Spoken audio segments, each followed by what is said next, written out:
More local news. Our top stories happening today. Huge trial now underway at the Judicial Center in downtown Louisville. For 7 years, several families in town have been waiting to see what happens in the case of Brice Rhodes. He's accused of killing a man and then killing two teenage brothers who watched the murder. WHAS 11's Alexis Jones is down at the courthouse right now to bring us more on how this trial is unfolding here on this Tuesday afternoon. Alexis?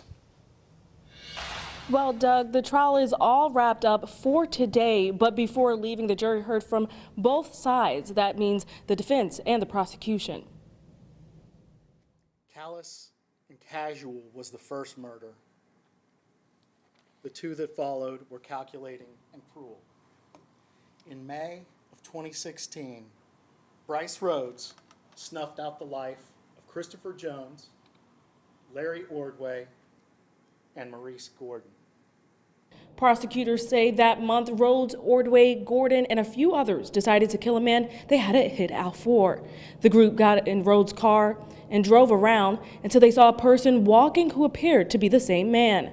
Prosecutors say that's when Rhodes yelled out his back window, fired his gun, killing 40-year-old Christopher Jones, who ended up being the wrong guy.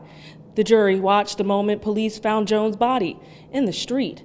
Days later, prosecutors say Rhodes heard a phone call between Gordon and his friend talking about the shooting. To cover it up, they say Rhodes drove Gordon and Ordway to his home, tied them up, and repeatedly stabbed them as they cried for help. Attorneys say he then burned their bodies near a park while he had two other teens clean up the evidence. After days of searching for the brothers, a community member found their bodies and reported it to police. Police say they found the boys' DNA underneath Rhodes' carpet. However, defense attorneys say otherwise. I stabbed Maurice in his side. I drove on him. I ran him over.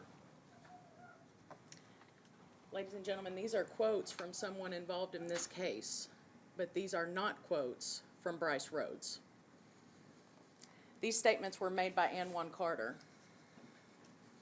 Ann Carter talking about killing his best friend, Maurice Gordon, and running over a helpless Christopher Jones. Rhodes' attorneys say the lack of evidence will show he isn't responsible for the homicides. They say no murder weapon was found and Rhodes' DNA isn't on any of the evidence except for the steering wheel of his Mazda. Defense attorneys say Rhodes is just an easy target for prosecutors to blame, adding he had a romantic relationship with the boy's mother that went south. Now the jury will return to the courtroom 9:30 tomorrow morning. I will be here with your full coverage. In Louisville, Alexis Jones, WHAS 11 on your side.